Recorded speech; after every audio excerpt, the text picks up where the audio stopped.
జయ హో నా జన్మభూమి ఎంత గొప్పదో, జయ హో నన్ను కన్న భూమి ఎంత గొప్పదో.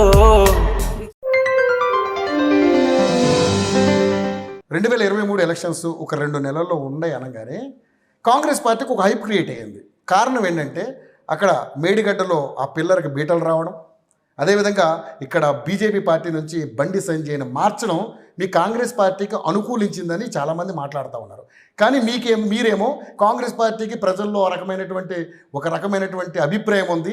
ఎందుకంటే తెలంగాణ ఈడవలో కాంగ్రెస్ పార్టీ కీలక పాత్ర పోషించింది కాబట్టి అని మీరు జబ్బజరుచుకుంటా ఉన్నారు. ఏది నిజం ఇందులో?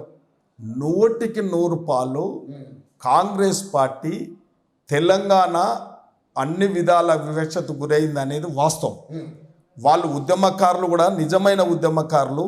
ఇలా జయశంకర్ సార్ అట్లాంటి వాళ్ళు, కోదండరామరెడ్డి అట్లాంటి వాళ్ళు, ఇలా శ్రీకాంతాచార్య అట్లాంటి వాళ్ళ బలిదానాల మీదనే తెలంగాణ వచ్చింది తప్ప కేసీఆర్ కుటుంబం కానీ కేసీఆర్ కానీ ఎక్కడ ఇలా వాళ్ళ యొక్క ఉద్యమానికి వాళ్ళు చేసింది ఏమీ లేదు. కాబట్టి ఉద్యమకారుల యొక్క ఫలితం ఇవాళ తెలంగాణ వచ్చింది.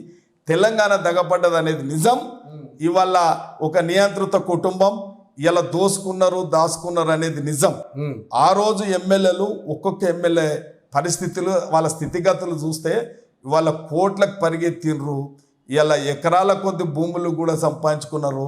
తెలంగాణ దోసుకున్నారు కాబట్టి ప్రజలు విసిగి చెంది ఆ ప్రభుత్వం మీద విసిగి చెందే ప్రజల తరపున ఇలా పోరాటం చేసింది కాంగ్రెస్ పార్టీ.